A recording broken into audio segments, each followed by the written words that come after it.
ಮದುವೆ ವಿಳಂಬ ಪರಿಹಾರಕ್ಕಾಗಿ ಅರ್ಚಕನ ಭೇಟಿ. ಜಾತಕದಲ್ಲಿ ದೋಷ ಇದೆ, ತಡೆ ಹೊಡೆಯಬೇಕು ಎಂದ ಪುರಾತನ ಈಶ್ವರ ಪಾರ್ವತಿ ದೇವಸ್ಥಾನದ ಅರ್ಚಕ ಕೃಷ್ಣ. ಯುವತಿಗೆ ನಂಬಿಸಿ ಹಲವು ಬಾರಿ ಅತ್ಯಾಚಾರ. ಚಿಕ್ಕಮಗಳೂರಿನ ಮೂಡಿಗೆರೆಯ ಗ್ರಾಮದಲ್ಲಿ ಘಟನೆ. ನೊಂದ ಯುವತಿ ಬಣಕಲ್ ಠಾಣೆಯಲ್ಲಿ ದೂರು. ಆನ್ಲೈನ್ ಗೇಮಿಂಗ್ಗೆ ಅಕ್ಕ ತಂಗಿಯರು ಫುಲ್ ಅಡಿಕ್ಟ್. ಗೇಮ್ ಆಡಬೇಡಿ ಎಂದ ಪೋಷಕರಿಂದ ಬೈಗುಳ.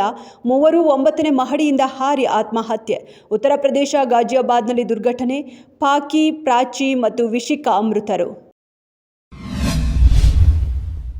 ಅಬಕಾರಿ ಸಚಿವ ಆರ್.ಬಿ. ತಿಮ್ಮಾಪುರ ರಾಜೀನಾಮೆ ಒತ್ತಾಯಿಸಿ ವಿಧಾನಸೌಧದ ಒಳಗೆ ಮೈತ್ರಿ ನಾಯಕರ ಅಹೋರಾತ್ರಿ ಧರಣಿ. ಅಬಕಾರಿ ಇಲಾಖೆಯಲ್ಲಿ ಅಕ್ರಮ ನಡೆದಿದೆ ಎಂಬ ಆರೋಪ ಮಾಡ್ತಿದ್ದು, ನಿನ್ನೆ ಸದನದಲ್ಲೂ ವಾಕ್ಸಮರ ಜೋರಾಗಿ ನಡೆದಿತ್ತು. ಆರ್.ಬಿ. ತಿಮ್ಮಾಪುರ ಯಾವುದೇ ಕಾರಣಕ್ಕೂ ರಾಜೀನಾಮೆ ಕೊಡೋದಿಲ್ಲ ಅಂತ ಕಡ್ಡಿ ಮುರಿದಂತೆ ಹೇಳಿದ್ರು.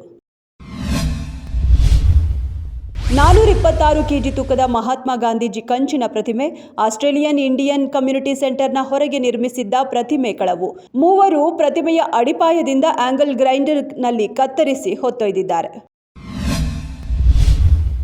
ಕಮಲಾಕರ್ ಭಟ್ ಕೇಸ್ನಲ್ಲಿ ಸಂತ್ರಸ್ತ ಕಣ್ಣೀರು. ನನ್ನನ್ನು ಕಾಪಾಡಲು ಹೋಗಿ ನನ್ನ ಅಣ್ಣ ಬಲಿಯಾದ ಎಂದು ಮಹೇಶ್ ಕಣ್ಣೀರು. ಸುಚಿತ್ರಾ ಮತ್ತು ಆಕೆಯ ಜೊತೆಗಿರುವವರ ಮೇಲೆ ಗಂಭೀರ ಆರೋಪ. ಕೃತ್ಯದಲ್ಲಿ ಭಾಗಿಯಾಗಿರುವ ಪತ್ನಿ ಸುಚಿತ್ರಾ ಮತ್ತು ಆಕೆಗೆ ಸಾಥ್ ನೀಡಿದ ಎಲ್ಲರಿಗೂ ಕಠಿಣ ಶಿಕ್ಷೆಯಾಗಬೇಕು ಎಂದು ಆಗ್ರಹ.